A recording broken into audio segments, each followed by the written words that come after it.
لا شريك له ونشهد أن سيدنا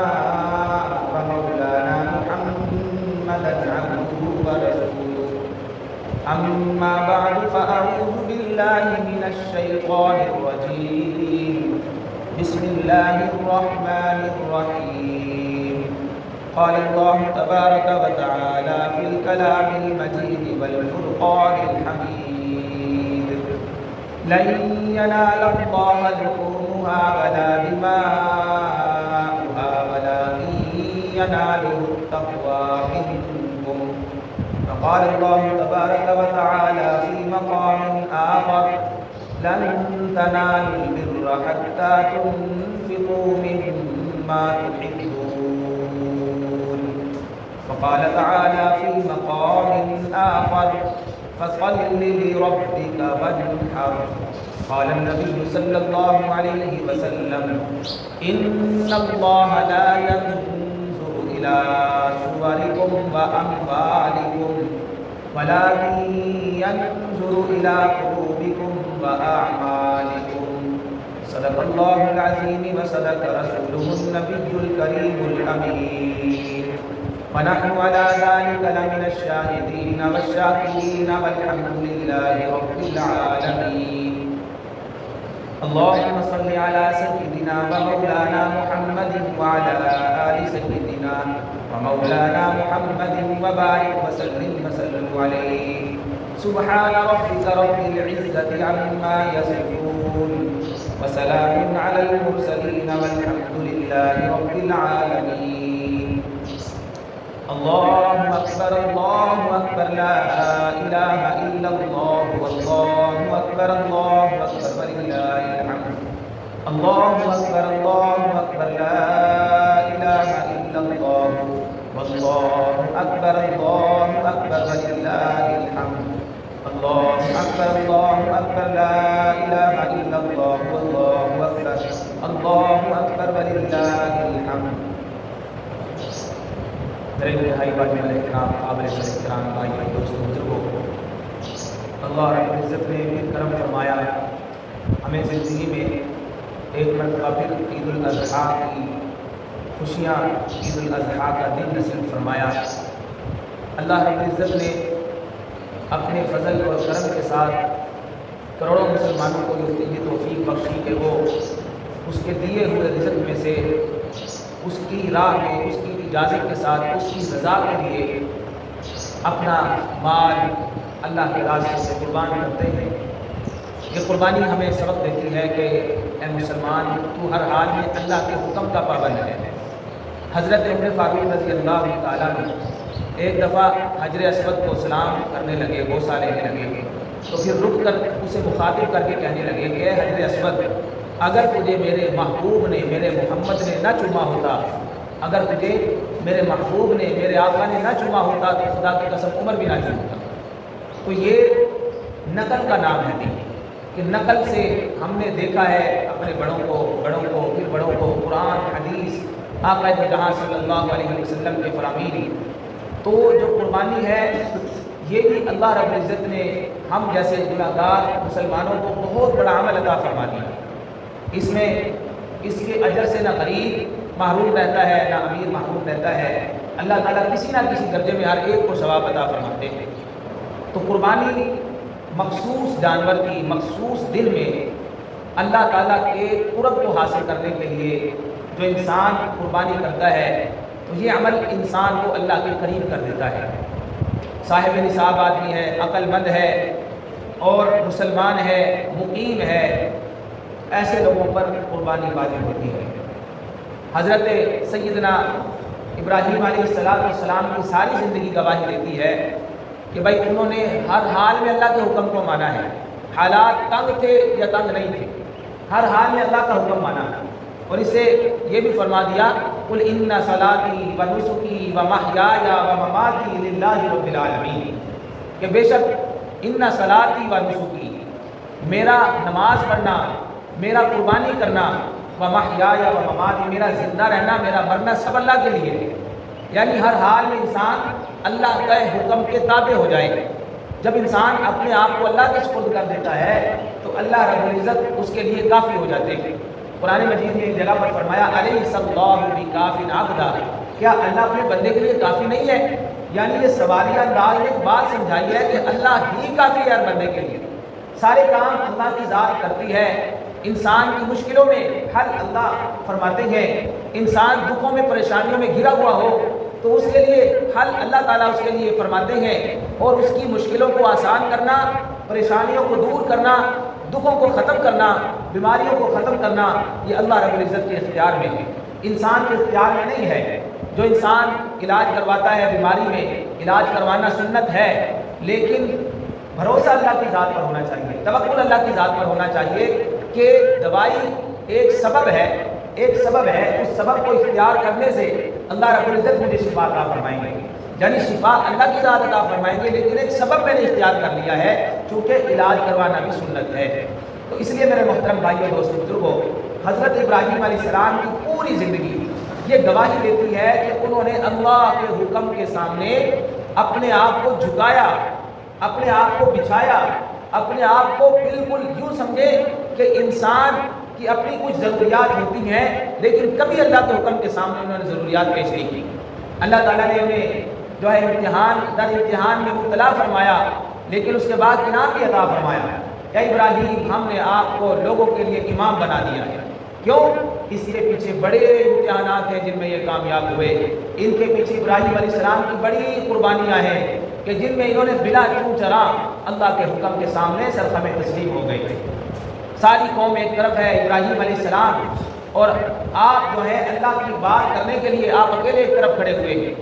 ساری فوج، ساری طاقت نمرود سمیت قوم کی قوم جو ہے وہ ابراہیم علیہ السلام کو مٹانے پر لگی ہوئی ہے۔ لیکن یہ تو وہ ہے جو اللہ کا منتخب ہے، یہ تو وہ ہے جو اللہ کا پیغمبر ہے، یہ تو وہ ہے جو اللہ کا خلیل ہے، اسے کون مٹا سکتا ہے؟ یہی بھروسہ میرا آپ کا ہونا چاہیے کہ جس بندے کا اللہ کی ذات پر کامل یقین ہوتا ہے اللہ تعالیٰ مشکلوں میں اس کی مدد فرماتے ہیں۔ تو ابراہیم علیہ السلام کو آگ میں ڈالا جا رہا ہے، قربانیاں در قربانیاں آگ میں ڈالا جا رہا ہے، ساری قوم کہتی ہے آج ابراہیم علیہ السلام کا قصہ ہی ختم، نمرود کہتا ہے قصہ ختم، فوج کہتی ہے قصہ ختم، اعلیٰ افسران کہتے ہیں قصہ ختم، حتیٰ کہ مخالفین میں، دشمنوں میں باپ بھی کھڑا ہے، آزر باپ بھی سامنے کھڑا ہوا اور یہ بھی کہتا ہے، یہ بھی چاہتا ہے کہ آج اس کا ختم ہو جائے قصہ۔ تو باپ بیٹے کے لیے یہ چاہت کرتا ہے کہ اس کا قصہ آج ختم ہو جائے، لیکن جس نے حق کو بولا ہو، حق کو بتایا ہو، حق کی بات کی ہو، حق وائس کی ہو، اسے کوئی مٹا نہیں سکتا۔ تو ابراہیم علیہ السلام کو آگ میں جلانے کے لیے انہوں نے بہت بڑے پیمانے پر آگ جلائی اور حضرت ابراہیم علیہ السلام کو اس میں ڈال دی۔ اب ابراہیم علیہ السلام کے پاس آگ کا فرشتہ آتا ہے دوران ہوا، یعنی ابراہیم علیہ السلام کو منجنیق میں رکھ کر جب اچھالا گیا آگ کی طرف، اس ہوا اور فضا کے اندر کتنا وقت لگا ہوگا؟ 10 سیکنڈ لگے ہوں گے، کتنا وقت لگا ہوگا؟ 1 منٹ سے بھی کم وقت لگا ہوگا۔ اس تھوڑے سے وقت میں ابراہیم علیہ السلام کے پاس فرشتے آ گئے، ابراہیم آپ حکم دیں، میں یہ فرشتہ لے کر آیا ہوں، آگ اٹھا کر لے جائے گا، میں یہ پانی والا فرشتہ لایا ہوں، پانی لا کر آگ کے اوپر ڈالے گا، آگ بجھ جائے گی، یہ ہوا کا فرشتہ ہے، حکم دیں ابراہیم، یہ ہوا چلائے گا اور آگ کو اڑا کر لے جائے گا۔ حضرت ابراہیم علیہ السلام نے جب دیکھا پھر اللہ کی طرف دیکھ کر فرمایا حسبی اللہ، میرے لیے تو اللہ ہی کافی ہے، یعنی سارے دنیا کے اسباب ٹھکرا دیے، اتنے بڑے مواقع، اتنا بڑا یقین اور بھروسہ توکل اللہ کی ذات پر کہ سارے وہ اسباب جو بچانے کے لیے کام آ سکتے تھے سب ٹھکرا دیے کہ میں تو اللہ کا کام کر رہا ہوں، تو اب مجھے بچائے گا اپنی مرضی کے ساتھ اللہ ہی بچائے گا، اگر مجھے جانا ہی ہوا اللہ کے پاس تو میں چلا جاؤں گا، ورنہ اللہ ہی مجھے بچائے گا۔ اب اللہ تعالیٰ نے ابراہیم علیہ السلام کے لیے براہ راست آگ کو مخاطب کر کے فرمایا قلنا، ہم نے کہا آگ سے، یا نار، اے آگ کونی ہو جا بردن، ٹھنڈی، وسلامن، اور سلامتی والی علی ابراہیم، ابراہیم علیہ السلام۔ تو اللہ تعالیٰ نے براہ راست آگ کو حکم دیا، تو آگ جس کا کام جلانا ہے، ہم آگ پر کھانا پکاتے ہیں، ہم آگ کے قریب بیٹھ نہیں سکتے، یعنی اس کے قریب اس کے اندر ہاتھ نہیں رکھ سکتے، ایک لمحے کے لیے بھی ہاتھ رکھ کے جل جائے تو سی کرتے پھرتے ہیں۔ ابراہیم علیہ السلام آگ کے اندر ہے، آگ بھی جل رہی ہے، شعلے بھی بھڑک رہے ہیں، دیکھنے والے بھی دیکھ رہے ہیں کہ آج تو بھوک گیا، ختم ہو گیا قصہ، ہماری جان چھوٹی سے، یہ ہمارے راستے کا کانٹا بنا ہوا تھا، رکاوٹ تھا، لہٰذا آج اس کا قصہ ختم ہو گیا. لیکن اللہ رب العزت کی قدرت دیکھیے کہ جو ماننے والے ہوتے ہیں اللہ ان کو، ماننے والوں کو، موحد کو، سچا اللہ کی ذات پر یقین کرنے والوں کو ناممکن میں سے ممکن کر کے دکھا دیتا ہے. تو آگ بھی جل رہی ہے لیکن اللہ نے اسے فرمایا اے آگ میرا ابراہیم تیرے اندر آ رہا ہے، اس کا ایسے استقبال کر جیسے بچہ روتا ہوا باہر سے آئے تو ماں اس کو اٹھا کر سینے سے لگا لیتی ہے، بچے کو سکون ہو جاتا ہے. آج تو نے بھی آج میرے ابراہیم کا یوں استقبال کرنا ہے کہ میرا ابراہیم جب تیرے پاس آئے تو تیرے اندر آنے کے بعد اس کو سکون حاصل ہو، بجائے اس کے کہ وہ جل جائے، بجائے اس کے کہ اس کو تکلیف ہو، اسے سکون ملے. تو ابراہیم علیہ السلام نے 40 دن آگ میں گزارے، سب سے بہترین دن زندگی کی. ابراہیم علیہ السلام سے کسی نے پوچھا نا کہ بھائی زندگی میں سب سے بہترین دن آپ کے کون سے گزرے، تو آپ نے فرمایا وہ جو آگ کے اندر گزرے تھے، اللہ تعالیٰ نے میرا امتحان لیا تھا، میں آگ میں چلا گیا، زندگی کے سب سے بہترین دن وہاں گزرے. تو امتحان کا امتحان، باپ بھی مخالف ہو گیا، قوم بھی مخالف ہے، وقت کا بادشاہ بھی مخالف ہے، حتیٰ کہ آگ میں جلانے کی کوشش کی گئی، اللہ نے بچایا. اب ابراہیم علیہ السلام نے وطن کو چھوڑا، اب وطن کی قربانی دے رہے، وطن کو چھوڑ دیا. تو وہاں سے نکلے، شام، مصر، فلسطین، ان علاقوں میں دعوت و تبلیغ کا کام کرتے رہے، لوگوں کو اللہ کی طرف بلاتے رہے. اور پھر اللہ کے حکم کے ساتھ حضرت ابراہیم علیہ السلام نے حضرت ہاجرہ سے شادی کی، نکاح کیا. اور پھر اللہ کے حکم کے ساتھ جب اللہ تعالیٰ نے ایک چھوٹا سا معصوم بچہ اسماعیل عطا فرمایا تو اب ابراہیم علیہ السلام اللہ کے حکم کے ساتھ لق و دق صحرا میں بواد غیر ذی زرع عند بیتک المحرم، وہ لق و دق صحرا جہاں نہ کوئی پانی ہے نہ کوئی سایہ ہے، یعنی زندگی کے آثار نہیں ہے. بھائی سایہ ہو، پانی ہو، کھانے پینے کی چیزیں مہیا ہوں تو انسان کہتا ہے یہاں رہنا سمجھ آتا ہے. اور جہاں نہ سایہ ہو، صرف صحرا ہی صحرا، ریت ہی ریت ہو، نہ کوئی درخت ہو، نہ کوئی ہوا ٹھنڈی چلتی ہو، نہ پانی کے آثار موجود ہوں، تو وہاں تو سوائے موت کے کچھ نظر نہیں آتا. پھر کمزور جنس عورت، اس کے ساتھ چھوٹا معصوم بچہ. اب یہ دو افراد کو حضرت ابراہیم علیہ السلام اللہ کے حکم کے ساتھ اس صحرا کے اندر چھوڑ کر واپس چل دیے. حضرت ہاجرہ پیچھے پیچھے دوڑ کر آئی اور پوچھ نہیں رہی کہ ابراہیم مجھ سے کون سی غلطی ہو گئی، کیا آپ ہمیں بے سر و سماجی کے عالم میں یہاں ہمارا کوئی سہارا نہیں ہے، آپ چھوڑے چلے جا رہے ہیں. تو اب اللہ تعالیٰ کی طرف سے ابراہیم علیہ السلام کو بولنے کی بھی اجازت نہیں ہے کہ آپ بول کر بتائیں کہ اللہ نے مجھے کہا ہے، آپ بول کر کہیں کہ ان کو چھوڑ کر آپ چلے جاؤ، نہیں بولے بھی نہیں. جب تیسری مرتبہ حضرت ہاجرہ نے پوچھا نا تو اس طرح اللہ کی طرف، آسمان کی طرف انگلی اٹھا کر بس اشارہ کر دیا کہ اللہ کی اجازت کے ساتھ میں یہ سارا کچھ کر رہا ہوں. تو حضرت ہاجرہ نے اس وقت ایک جملہ فرمایا کہ واللہ لا یضیعنا ابدا، اگر اللہ کے حکم کے ساتھ آپ ہمیں یہاں پر چھوڑ کر جا رہے ہو تو اللہ کی قسم ہمیں ضائع نہیں ہونے دے گا. کتنی بڑی بات ارشاد فرمائی، اللہ کی قسم اللہ پھر ہمیں ضائع نہیں ہونے دے گا. یعنی حضرت ہاجرہ جو ابراہیم علیہ السلام کی بیوی ہیں، نبی کی بیوی، ان کا بھی اللہ کی ذات پر کتنا توکل تھا. پھر اللہ رب العزت کے حکم کے ساتھ بعد میں حضرت ابراہیم علیہ السلام نے چکر لگایا کئی سالوں کے بعد. اب اسماعیل علیہ السلام ننھے منھے، اب بھاگنا دوڑنا شروع ہو گئے، 8 سال کی عمر ہو گئی، 8 سے 10 سال لکھی ہوئی ہے. تو اتنی سی عمر میں حضرت ابراہیم علیہ السلام تشریف لائے، رات رہے، خواب دیکھا. خواب میں کیا دیکھتے ہیں کہ اپنے ہاتھوں سے اپنے بیٹے اسماعیل کو ذبح کر رہا. اب عمر کتنی ابراہیم علیہ السلام کی؟ 90 سے 94 سال تک کی عمر، 90 سے لے کر 94 سال کی عمر کے اخبار آتے ہیں کہ اتنی عمر کا انسان تو بڑی مشکل سے مرغی ذبح کر رہے تھے، اس کے تو ہاتھ کانپنے لگ جائیں.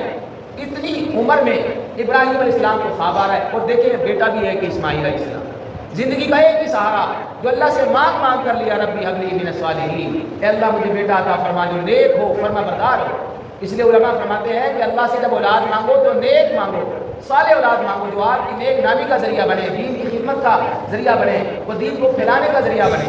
حضرت ابراہیم علیہ السلام نے یہی دعا مانگی، ربی حب لی من الصالحین، اے اللہ نیک بیٹا عطا فرما. اب اللہ تعالیٰ نے خواب میں دکھا دیا کہ ابراہیم اپنے بیٹے کو اللہ کے راستے میں ذبح کر دیجیے. نبی کا خواب بھی اللہ کی وحی ہوتی ہے، نبی کا خواب بھی اللہ کا حکم ہوتا ہے. تو حضرت ابراہیم علیہ السلام نے جب یہ خواب دیکھا، صبح اٹھے، چھوٹے معصوم بچے 8 سال کے کو سامنے کھڑا کیا، بیٹا میں نے تو رات کو خواب دیکھا ہے. خواب کیا دیکھا ہے؟ انی اذبحک فانظر ماذا تری یا بنی انی اری فی المنام انی اذبحک فانظر ماذا تری. اے بیٹے، اے میرے لاڈلے چھوٹے معصوم، میرے پیارے بچے، میں نے خواب دیکھا ہے، یا بنی انی اری فی المنام، کہ میں خواب میں کیا دیکھا، انی اذبحک، کہ میں تجھے ذبح کر رہا ہوں. فانظر ماذا تری، بیٹا تیرا کیا خیال ہے؟ یعنی بچے سے بھی مشورہ ہو رہا ہے، چھوٹا ہے، معصوم ہے، لیکن نبی کا بیٹا ہے اور آگے جا کے نبی بننے والا ہے. اور پھر اس کی نسل سے جناب محمد مصطفیٰ احمد مصطفیٰ صلی اللہ علیہ وسلم کی بعثت ہوگی۔ تو اتنا سمجھدار بیٹا، تو جب انہوں نے ابراہیم علیہ السلام نے اپنے بیٹے اسماعیل علیہ السلام کے سامنے سارا خواب رکھ دیا کہ میں آپ کو ذبح کر رہا ہوں، تو آگے سے بیٹے اسماعیل علیہ السلام نے سوچا نہیں، وقت نہیں مانگا کہ شام کو کچھ ہی بتا دوں گا، تانے نہیں دیے کہ آپ کو کوئی اور کام نہیں ہے، کہ آپ اس عمر میں سٹھیا گئے ہیں۔ نعوذ باللہ، آج کی زبان میں جو اولادیں اپنے والد کو کہتی ہیں کہ آپ کو کیا پتا، آپ کتنے کام کرتے ہیں، آپ کو تو کچھ پتہ نہیں ہے زمانے کے حساب سے۔ تو اسماعیل علیہ السلام نے ایسا کوئی جملہ نہیں فرمایا، آپ نے اگلے ہی لمحے میں ایک بات فرمائی۔ اللہ کا قرآن اس بات کو بیان کرتا ہے، اگلے ہی لمحے نے ایک بات کہی، یا ابا افعل ما تؤمر، اے ابا جی جو آپ کو خواب میں اللہ کا حکم ملا ہے آپ اسے پورا کر دیجیے، عمر پورا کر دیجیے جو حکم ملا ہے۔ ستجدنی ان شاء اللہ من الصابرین، اگر اللہ نے چاہا تو آپ مجھے صبر کرنے والوں میں سے پائیں گے۔ یعنی ایک چھوٹا معصوم بچہ، اسے پتا ہے کہ ذبح ہونا کیا ہے، کہ گردن پر چھری چلے گی، اسے معلوم ہے ذبح ہونا کیا ہے، کہ جان چلی جائے گی، اسے پتا ہے خون نکلے گا، اسے پتا ہے درد ہوگا، اسے پتا ہے میں دنیا میں نہ رہوں گا، مجھے میرے والدین نظر نہیں آئیں گے، لیکن اس نے اگلے ہی لمحے یہ بات کہہ کر ساری دنیا کے انسانوں کو بتا دیا۔ جب والد اولاد فرما بردار مانگتا ہے نا اللہ سے، اللہ بھی ایسا فرما بردار بیٹا عطا کرتا ہے کہ اگر والد کہے کہ میں تجھے ذبح کرنا چاہتا ہوں، وہ سوچے سمجھے بغیر کہہ دیتا ہے، یا ابا افعل ما تؤمر، اے ابا جی جو آپ کا دل کرے کرے، میں آپ کے سامنے بالکل صبر کرنے والا ہوں گا، آپ کا فرما بردار ہوں گا اور سیدھی نہ کروں گا۔ تو ایسا فرما بردار بیٹا اللہ رب العزت نے ابراہیم علیہ السلام کو عطا فرمایا۔ آپ ذبح کرنے کے لیے اسماعیل علیہ السلام کو لے کر جا رہے ہیں، راستے میں ایک جگہ پر شیطان ملا، دوسری جگہ پر ملا، تیسری جگہ پر ملا، ابراہیم علیہ السلام نے تینوں جگہ پر سات کنکریاں شیطان کو ماری۔ آج تک تو عمل چل رہا ہے، حاجی حضرات آج کرنے جاتے ہیں تو سات کنکریاں مارتے ہیں، وہ نشانات آج بھی موجود ہیں جہاں جہاں شیطان ملا تھا۔ تو اسماعیل علیہ السلام کو ذبح کرنے کے لیے مذبح خانہ یعنی اس جگہ پر لے گا جہاں پر اللہ کی طرف سے حکم آیا تھا۔ تو حضرت ابراہیم علیہ السلام نے اب اسماعیل علیہ السلام کو فرمایا کہ میں تجھے ذبح کرنے لگا ہوں، تو اب بتائیے کیا ترتیب ہونی چاہیے۔ اسماعیل علیہ السلام نے اپنا کرتا اٹھا لیا کہ مجھے اور کوئی دکھ نہیں ہے کہ مجھے آپ سے بہتر اللہ مل جائے گا، میں اللہ کے پاس چلا جاؤں گا، لیکن میری ماں کو میری جدائی کبھی کبھی غمگین کر دیا کرے گی، میری ماں کو میری جدائی رلا دیا کرے گی، تو ایسا کیجیے ابا جی میرا کرتا اتار لیجیے، یہ جا کر میری ماں کو دے دینا، جب اسے میری یاد آئے تو کرتا اپنے پاس رکھ کے اس سے اپنے سینے کو ٹھنڈا کر لیں، اور اس کے بعد فرمانے لگے ابا جی آپ جو ہے میرے ہاتھ پاؤں باندھ دیجیے اور مجھے چت لٹائیے، یعنی میرا جو منہ ہے چہرہ وہ زمین کی طرف کیجیے، کمر آسمان کی طرف کیجیے، اور اپنے آنکھوں پر پٹی باندھ لیجیے اور چھری کو تیز کر لیجیے۔ تو حضرت اسماعیل علیہ السلام خود یہ ترتیبیں بتا رہے ہیں، کیوں اے ابا جی اگر آپ مجھے سیدھا لٹائیں گے نا، آپ کی نظر ہوگی میری نظر ہوگی، آپ بوڑھے بھی ہیں کمزور بھی ہیں، پھر باپ ہیں، تو باپ بیٹے کو ذبح کرے اور وہ بیٹا جس سے بہت پیار ہے، جب اس کے گلے پر چھری رکھیں گے تو نظر سے ٹکرائے گی، شفقت اور محبت کے اندر کہیں آپ کا ہاتھ ڈگمگا نہ جائے، تو اس لیے فرمایا کہ میرے چہرے کو زمین کی طرف کیجیے تاکہ آپ کی نظر میرے چہرے سے نہ مل سکے۔ اب کیا کرنا ہے ابا جی، پھر میرے بال پکڑ کے نا یوں ایسے اٹھانا ہے میرے چہرے کو اور گلے پر ایسے چھری رکھیں تاکہ چہرے سے آپ کی نظریں نہ ٹکرائیں، پھر اپنی آنکھوں پر بھی پٹی باندھ لیجیے اور چھری کو بھی خوب تیز کر لیجیے۔ اب ایک چھوٹا معصوم بچہ اس قدر ترتیبیں بتاتا ہو، اللہ اکبر، اس کا مطلب یہ ہے کہ اسماعیل علیہ السلام اپنے ارادے میں سچے تھے اور اللہ کے حکم کے سامنے ذبح ہونا چاہتے تھے، اور ابراہیم علیہ السلام بھی اپنے ارادے میں پکے تھے اور اللہ کے حکم کے سامنے اللہ کے حکم کو پورا کرنا چاہتے تھے۔ دو نبی تھے جن کی چاہت تھی کہ ہم ابراہیم علیہ السلام چاہتے ہیں کہ اسماعیل علیہ السلام ذبح ہو جائے، تو اسماعیل علیہ السلام بھی چاہتے ہیں کہ میں ذبح ہو جاؤں۔ دو نبیوں کا اختیار تھا اور دونوں نے پورا زور لگایا، ساری ترکیبیں اپنائی، سارے اسباب اپنا لیے کہ کسی نہ کسی طریقے سے یہ کام پورا ہو جائے، لیکن ایک تیسری طاقت تھی جو چاہتی تھی کہ اسماعیل علیہ السلام ذبح نہ ہو۔ یہ تیسری طاقت اللہ سے کہ جس نے یہ چاہا کہ اسماعیل علیہ السلام ہرگز ذبح نہیں ہوگا۔ اب اس کا مطلب یہ ہوا کہ نبی کے چاہنے سے بھی کچھ نہیں ہوتا، اللہ کے چاہنے سے سب کچھ ہوتا ہے۔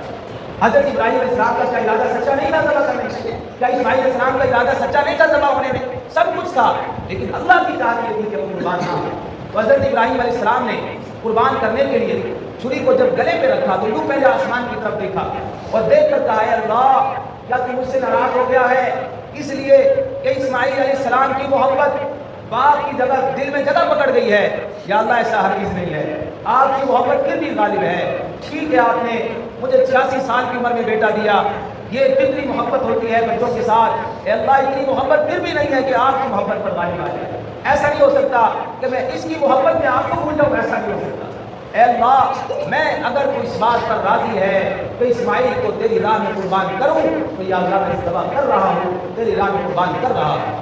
اللہ اکبر۔ حضرت ابراہیم علیہ السلام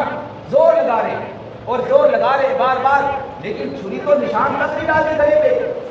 انسانوں کی کھال بڑی نازک ہوتی ہے، پھر ہو چھوٹا سا معصوم بچہ، اس کی کھال تو ویسی بڑی نازک ہے، اوپر سے چھری بڑی تیز ہو، پھر چلانے والا نبی ہو، نبی میں طاقت بڑی ہوتی ہے، تو اس کے باوجود گلے پر نشان تک نہ پڑے۔ اس کا مطلب یہ ہے کہ چھری سے اللہ نے کاٹنے کی طاقت کو واپس لے لیا،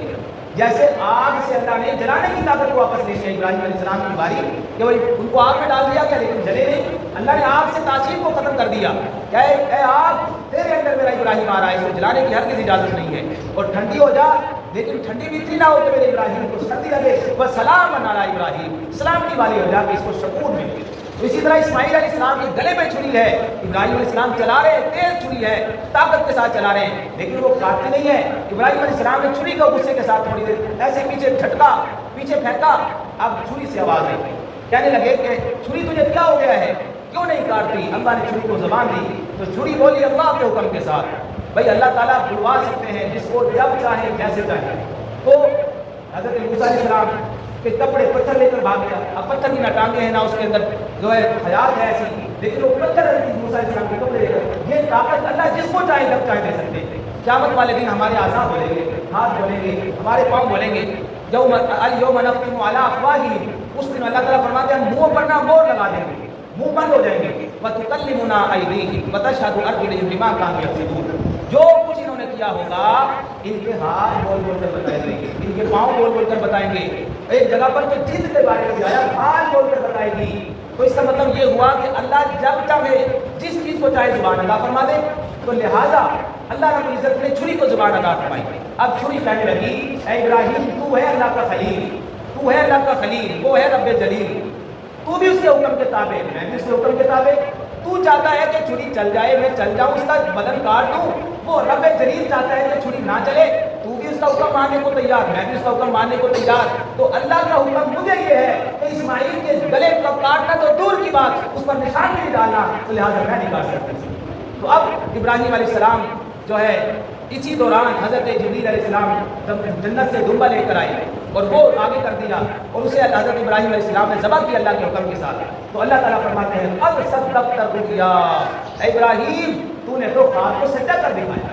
اب دیکھیں اسماعیل علیہ السلام کو بیٹے کو ذبح کر رہے تھے ابراہیم علیہ السلام، لیکن اللہ کی چاہت تھی کہ جانور کو آگے کر دیا۔ تو یہ سنت اللہ نے ہمیں عطا فرمائی کہ اب یہ نبی کریم صلی اللہ علیہ وسلم آپ دو جہانوں کے سردار۔ یہودیوں نے کہا کہ ابراہیم علیہ السلام تو یہودی ہے،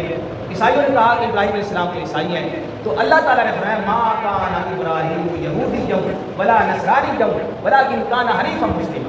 ابراہیم علیہ السلام نہ تو یہودی ہے نہ عیسائی ہے، لیکن وہ تو سیدھے سادے مسلمان ہیں، وہ تو مسلمان ہیں، وہ تو ایک فطرت پر اللہ کو مانتے ہیں، یعنی اللہ کے ساتھ کسی کو شریک نہیں ٹھہراتے۔ یہودیوں نے بھی اللہ کے ساتھ شریک ٹھہرایا کہ وقالت الیہود عزیر ابن اللہ، عیسائیوں نے بھی اللہ کے ساتھ شریک ٹھہرایا وقالت النصارى المسیح ابن اللہ، انہوں نے کہا عیسیٰ علیہ السلام اللہ کے بیٹے، یہودی نے کہا عزیر علیہ السلام اللہ کے بیٹے۔ تو انہوں نے اپنے سارے مذہب کو خلط پلت کر دیا، اپنی کتابوں میں رد و بدل کر دیا، تو اس کے بعد جو ہے ان کا مذہب بھی ٹھیک نہ رہا۔ تو اللہ تعالیٰ فرماتے ہیں ابراہیم علیہ السلام نہ یہودی نہ عیسائی بلکہ وہ تو سیدھے سادے مسلمان ہیں۔ تو لہٰذا سب سے زیادہ امت محمدیہ صلی اللہ علیہ وسلم کی جو شریعت ہے وہ حضرت ابراہیم علیہ السلام کی ملت سے ملتی ہے۔ اکثر جو سنتیں ہیں ابراہیم علیہ السلام کی وہ اس امت کو عطا کی گئی، وہ اس امت کو دی گئی۔ تو ان میں ایک سنت جو ہے وہ حضرت ابراہیم علیہ السلام کی وہ قربانی کی ہے۔ صحابہ کرام نے پوچھا یا رسول اللہ صلی اللہ علیہ وسلم ما ہی القربانی، یہ قربانی کیا ہے؟ تو اللہ کے نبی صلی اللہ علیہ وسلم نے فرمایا ہوا سنت ابیکم ابراہیم، یہ تمہارے دادا حضرت ابراہیم علیہ السلام کی سنت ہے۔ تو پھر کہنے لگے قالوا فما فیہا یا رسول، اس میں کیا ہے اللہ کے نبی، یعنی ہمارے لیے اس میں فضیلت کیا ہے؟ تو اللہ کے نبی صلی اللہ علیہ وسلم نے فرمایا بکل شعرۃ حسنہ، جو جانور آپ اللہ کے راستے میں ذبح کرو گے اس کی کھال پر جو بال ہوں گے ہر بال کے بدلے میں اللہ ایک نیکی عطا کرے گا، بکل اشارت حسنہ، لکل اشارت حسنہ، یعنی ہر بال کے بدلے میں۔ اب انسان سوچے یار ایک جانور کے جو ہے بدن پر کتنے بال ہوتے ہیں، کھال پر کتنے بال ہوتے ہیں، تو ہر بال کے بدلے میں انسان کو نیکی مل رہی ہے۔ تو نبی کریم صلی اللہ علیہ وسلم کو حکم دیا، اے میرے محبوب صلی اللہ علیہ وسلم، آپ اللہ کے لیے نماز پڑھیے، فصلی لربک، اللہ کے لیے نماز پڑھیے، ونحر، اور قربانی بھی کس کے لیے کیجیے؟ اللہ کے لیے۔ ونحر کا معنی ہوتا ہے قربانی کرنا، یعنی اونٹ کو ذبح کرنا، نحر کرنا، تو یہ قربانی میں آتا ہے۔ اور دوسری جگہ پر فرمایا ان صلاتی و نسکی، آپ فرما دیجیے میری نماز، میری قربانی، میرا جینا، میرا مرنا اللہ کے لیے، ایک اللہ وحدہ لا شریک کے لیے۔ تو میرے محترم بھائیو، دوستو، بزرگوں، قربانی بہت محبوب عمل ہے۔ جو لوگ اعتراض کرتے ہیں کہ بھائی یہ مسلمان کو بے رحم ہو گئے، ایسے ہی جانوروں پر چھری چلاتے ہیں، ایسے ہی مال کو ضائع کرتے ہیں، مسلمان اللہ کے حکم کا پابند ہے۔ لیکن دو جہانوں کے سردار، شفیق الامت نبی کریم صلی اللہ علیہ وسلم، جو امت کے لیے راتوں کو اٹھ کر دعائیں مانگنے والا، رونے والے، امت کو بخشوانے والے، امت کے گناہ گاروں کو بخشوانے والے آقا دو جہاں صلی اللہ علیہ وسلم، آپ نے بھی عید کے دن خنجر پکڑا اور جانوروں کو ذبح کیا۔ اس کا کیا مطلب ہے؟ نعوذ باللہ استغفر اللہ، کہ نبی کریم صلی اللہ علیہ وسلم بے رحم تھے؟ نہیں، یہ شریعت، یہ اللہ کا حکم، اللہ کے حکم کا ہر انسان پابند ہے۔ کہ نبی کریم صلی اللہ علیہ وسلم نے مدینہ منورہ میں جب آپ ہجرت فرما کر تشریف لائے تو آپ نے 10 سال مسلسل اللہ کے راستے میں قربانیاں کی، اور آخری سال حج کے موقع پر آقا دو جہاں صلی اللہ علیہ وسلم نے 100 اونٹ اللہ کے راستے میں ذبح فرمائے، 100 اونٹ، لیکن 63 اونٹ تو اپنے ہاتھوں سے ذبح کی۔ اب صحابہ کرام کہہ رہے تھے کہ بھائی اللہ کے نبی صلی اللہ علیہ وسلم کیسے ذبح فرمائیں گے؟ صحابہ کرام کہہ رہے تھے کیسے ذبح کریں گے؟ اونٹ بڑا طاقتور جانور ہوتا ہے، اس کو باندھنے کے لیے رسیاں چاہیے، جو ہے تجربہ چاہیے اور طاقت چاہیے، تو اونٹوں کو کیسے ذبح کریں گے؟ تو صحابہ کرام کہتے ہیں ہم نے دیکھا نبی کریم صلی اللہ علیہ وسلم آپ نے جب چھری پکڑی ہے اور تیز چھری پکڑی ہے تو صحابہ کرام کہتے ہیں ہم نے دیکھا کہ اونٹ پہلے بھاگ کر رسول اسلام کے پاس آئے، پہلا اونٹ آیا، خود آیا اور سامنے آ کر کھڑا ہو گیا، گویا وہ اپنی زبان سے کہہ رہا تھا اے اللہ کے نبی صلی اللہ علیہ وسلم میں آپ کے ہاتھوں سے ذبح ہونا چاہتا ہوں، اور اللہ کے نبی صلی اللہ علیہ وسلم نے اپنے ہاتھ مبارک سے اسے ذبح کیا، نہر کیا۔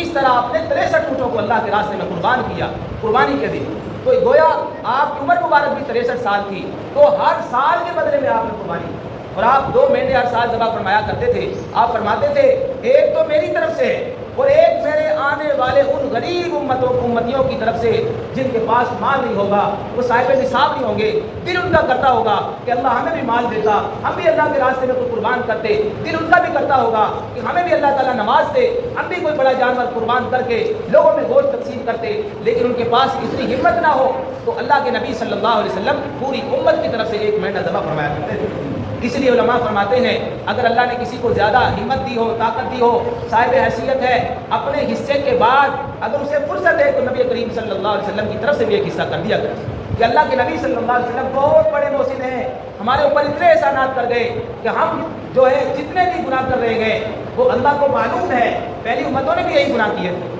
کسی نے زنا کیا، کسی نے چوری کی، کسی نے ڈاکہ ڈالا، کسی نے کچھ کیا، کسی نے کچھ کیا، ان کے گناہ ان کی پیشانی پر لکھ دیے جاتے تھے۔ کتنا ان کے لیے مشکل کام تھا، ان کے کپڑے پر ناپاک منی کے قطرے لگ جائے تو وہ دھو کر پاک نہیں ہوتے تھے، کاٹ دیا کرتے تھے کپڑے، تو کس قدر ان کے لیے مشکلیں تھیں، لیکن اس امت کے لیے آسانیاں ہی آسانیاں، یہ گناہ بھی کرے تو گناہ چھپے ہوئے۔ یہ نبی کریم صلی اللہ علیہ وسلم کی دعائیں ہیں کہ آقا دو جہاں صلی اللہ علیہ وسلم اپنی امت کے لیے کتنا اللہ سے مانگ کر گئے۔ ایک رات کی کہانی یہ ہے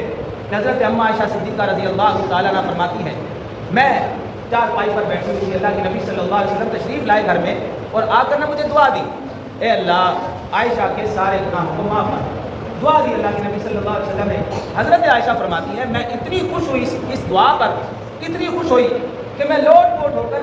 چارپائی سے نیچے اتر گئی کہ اللہ کے نبی صلی اللہ علیہ وسلم نے دعا مانگی ہو اور اللہ نے قبول نہ کی ہو، یہ کیسے ہو سکتا ہے؟ یعنی حضرت عائشہ فرماتی ہے کہ آج تو میرے سارے گناہ ہی معاف ہو گئے، اللہ کے نبی نے دعا کی ہے۔ تو اس کے بعد نبی کریم صلی اللہ علیہ وسلم نے جب حضرت عائشہ صدیقہ رضی اللہ تعالی عنہ کی اس خوشی کو دیکھا تو فرمایا عائشہ بڑی خوش ہو رہی ہو، بڑی خوش ہو رہی ہو؟ یا رسول اللہ کیوں نہ خوش ہوں،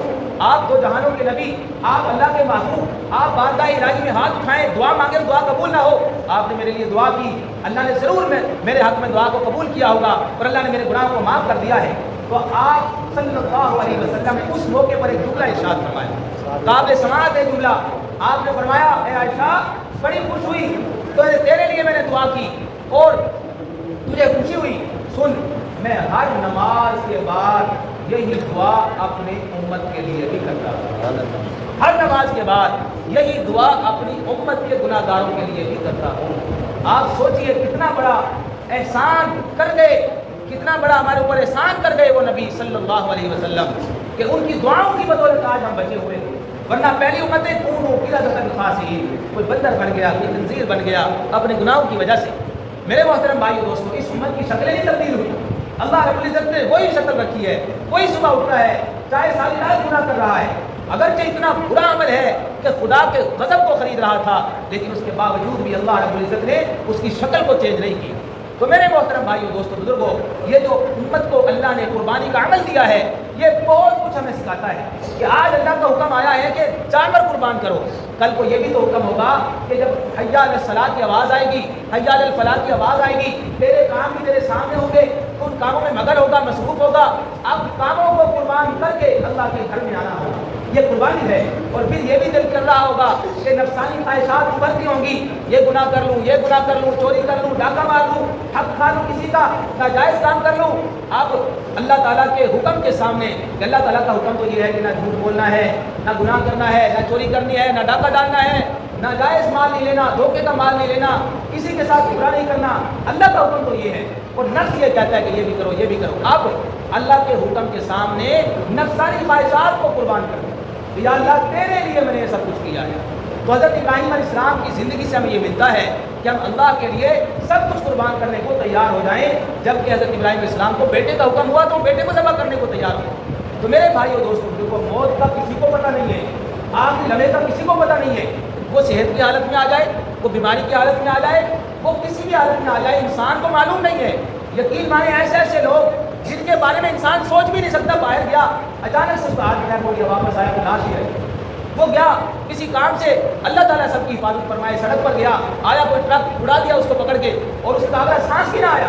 اسے کیا پتا تھا؟ اس کی تو ابھی بڑی امیدیں تھی، اسے تو بڑے منصوبے بنائے ہوئے تھے. تو میرے بھائیو دوستو بزرگوں، اتنی لمبی امیدوں سے پہلے اللہ سے امید کو پہلے مضبوط کر لیا جائے، اللہ رب العزت کے ساتھ تعلق کو مضبوط کیا جائے. تو قربانی کے عمل میں ہر انسان جو ہے کوشش کرے کہ جو قربانی کا عمل کر رہا ہے کہ وہ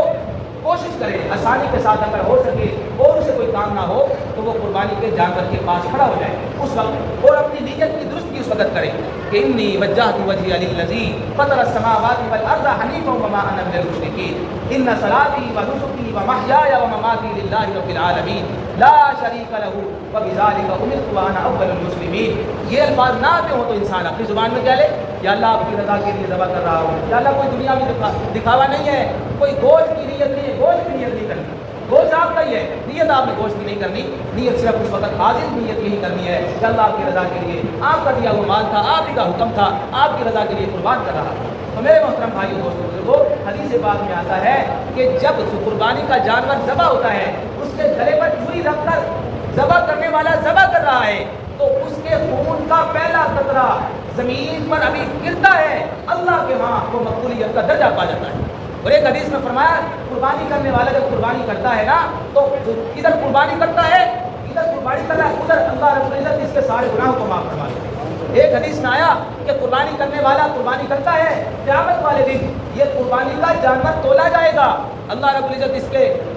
جو گر ہیں ان کو بھی تولیں گے، سیخوں کو بھی تولیں گے، یعنی ہر وہ چیز جو اس کے ساتھ معلق تھی، نسبت تھی، وہ بھی قربانی کا جو جانور ہے اس کے ساتھ قیامت والے دن اس کو بھی اللہ رب العزت تولے گی. تو اس کا مطلب یہ ہوا قربانی کا جانور ہماری مغفرت کا سبب بنا ہے، ہمارے گناہوں کو معاف کرانے کا ذریعہ بنا ہے. تو اسے بوجھ نہیں سمجھنا چاہیے بلکہ سعادت سمجھنی چاہیے کہ اللہ نے ہمیں توفیق دی، اللہ کا شکر ہے. اور دوسرے پر تان و تشریح نہیں کرنی چاہیے، پتہ نہیں کس حال میں اس نے ذبح نہیں کیا، کس حال میں اس نے قربانی نہیں کی، ترغیب دینی چاہیے کہ یار اللہ کا حکم ہے، ہم باقی کام بھی تو کر لیتے ہیں نا، سارا سال شادی کرنی ہو تو قرضے لے لے کر جتنا مرضی ہو جائے، جتنا مرضی وہ انسان مالی لحاظ سے کمزور ہے، وہ شادی کے موقع پر 5-7 ڈشیں بنا لے گا، وہ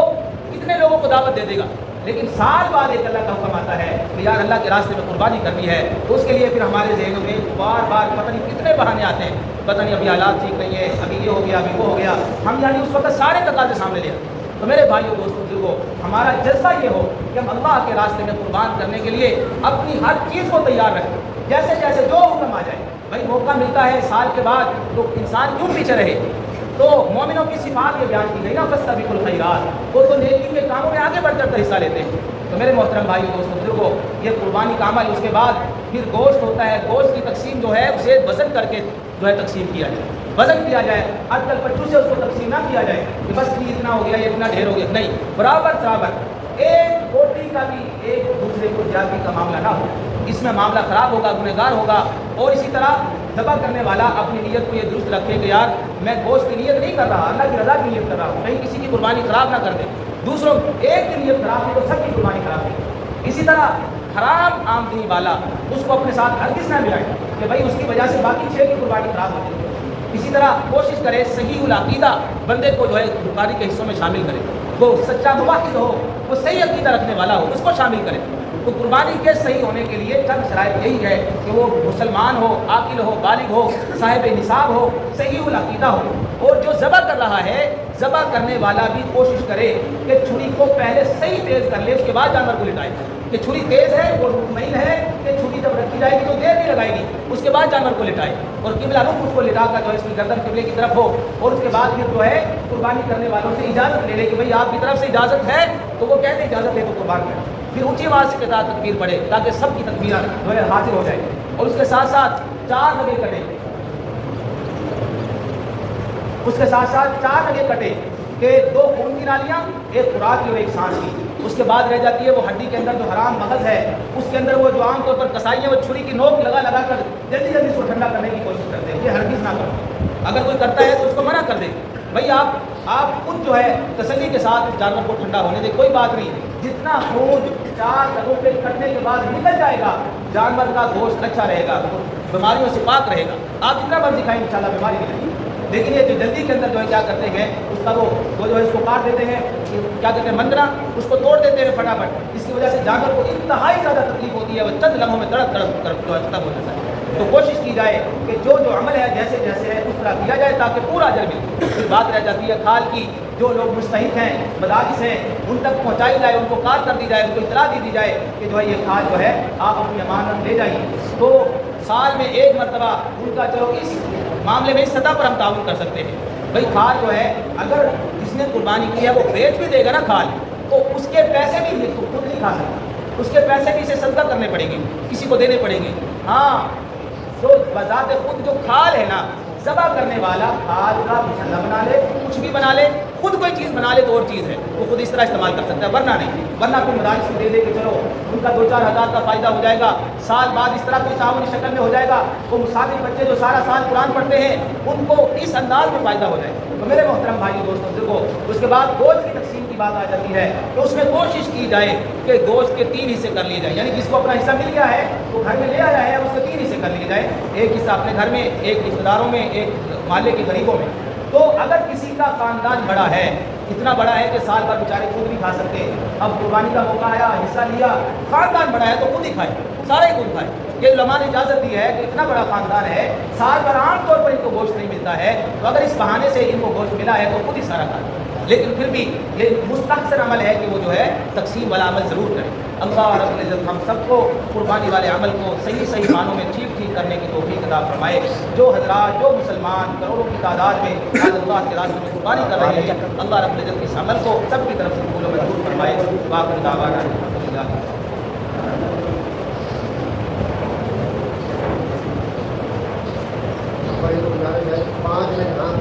سات بجے نماز 7 بجے سے کھڑی کر دی جائے، تو سب بھائی گزارے بہت سال کی خدمت میں نے تو دیکھ بول کے کرو، بہت سا بھائی میری بھائی نے کرا، ہاں بہت سا بھائی خدمت کرا، بہت بھائی تو پیٹ میں کہیں نماز کرو، تو سب بھائی یہ قربانی ہے، کون سا کوئی چلواتی بھی عید ہو جائے، تھوڑی بڑی پہلے کی خدمت ہو جائے، سب بھائی گزارے ہیں جتنے بھی ہو سکے، جو پابندی نہ ہے جسے کہیں دل کرے تو 5 منٹ اپنے ساتھ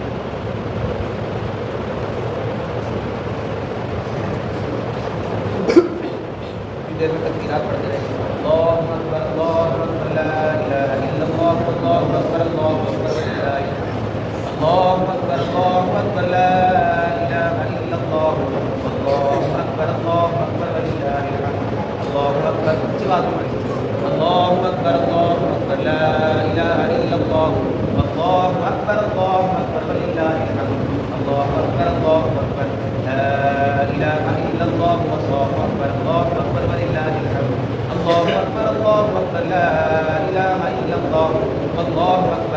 اکبر وللہ الحمد۔ ہمارے حضرات جو بڑے اکابرین تھے ان کا معمول تھا وہ جانور چند مہینے پہلے یا چند دن پہلے خرید لیا کرتے تھے، پھر اس کے ساتھ بڑی محبت کرتے، اس کو پانی پلا رہے، کھانا کھلا رہے، چارہ کھلا رہے، یعنی انسان جانور سے مانوس ہو جاتا اور جانور انسان سے مانوس ہو جاتا۔ اب جانور انسان کو جانتا ہے کہ یہ میرا مالک ہے اور انسان جانور کو جانتا ہے کہ یہ میری ملکیت ہے۔ اب جب ذبح کرنے لگتے تھے نا تو اس وقت جب جانور کے گلے پر چھری رکھی ہے، ادھر چھری رکھی گئی ہے، ادھر اس کی آنکھ میں آتی ہے، یعنی جو اس دل کو چوٹ پہنچتی ہے یا اللہ کے راستے میں ذبح اس چیز کو کر رہا ہوں تو سب سے معلوم مجھے محبت ہو گئی تھی۔ اللہ تعالیٰ فرماتے ہیں لن تنالوا البر حتى تنفقوا مما تحبون، کہ ہرگز تم نیکی کے اعلیٰ درجے کو اس وقت تک نہیں پہنچ سکتے جب تک کہ اس چیز کو اللہ کے راستے میں قربان نہ کرو جو تمہیں سب سے زیادہ محبوب ہے۔ تو اس چیز کو نا صحابہ کرام میں بڑا دیکھا گیا، وہ اس چیز جب یہ آیت نازل ہوئی نا تو حضرت ابو طلحہ رضی اللہ تعالیٰ نبی کریم صلی اللہ علیہ وسلم کی خدمت میں حاضر ہوئی، یا رسول اللہ صلی اللہ علیہ وسلم آپ کے اوپر یہ والی آیت نازل ہوئی ہے، مجھے اپنے ساری چیزوں میں سے نا یہ باغ جو ہے نا کھجوروں کا یہ سب سے معقول لگتا ہے، اس کی کھجوریں بھی اعلیٰ ہیں، درخت بھی بہترین ہے اور زبردست قسم کا باغ ہے، مجھے سب سے اچھا لگتا ہے، اے اللہ کے نبی صلی اللہ علیہ وسلم میں اسے اللہ کے راستے میں وقف کرنا چاہتا ہوں۔ تو نبی کریم صلی اللہ علیہ وسلم نے وہ باغ قبول فرمایا اور اسے ابو طلحہ کے رشتہ داروں میں تقسیم فرما دیا۔ یعنی صحابہ کرام میں یہ عمل ملتا ہے کہ وہ اپنی سب سے محبوب چیز اللہ کے راستے میں قربان کیا کرتے تھے۔ تو میرے محترم بھائیو دوستو بزرگو، اس لیے قربانی کے جانور سے محبت، اس کو پانی پلائیں، اس کو چارہ کھلائیں، اس کو پھرانے کے لیے باہر لے کر جائیں، دکھلاوے کی نیت سے نہیں، اللہ کی رضا کے لیے کہ میں اس سے محبت، جتنا آپ اس کے ساتھ قریب ہوں گے نا اتنا وہ بھی آپ کے ساتھ قریب ہوگا۔ جانوروں میں بھی اللہ رب العزت نے یاقت دی ہے، یہ شعور دیا ہے، وہ اپنے مالک کو پہچان، حتیٰ کہ بندہ شیر کو پالے نا، شیر بھی اپنے مالک سے کچھ نہیں کہتا، وہ بھی اس کے سامنے سر جھکا لے گا، چاہے جتنا بھی بھوکا ہو، اس کو کچھ نہیں کہے گا، کسی کو چھوڑے گا نہیں شاید، لیکن اپنے مالک کو کچھ نہیں کہے، کیونکہ شعور آ چکا ہے۔ اللہ رب العزت ہم سب کو جو کچھ خاص عمل کی توفیق عطا فرمائے۔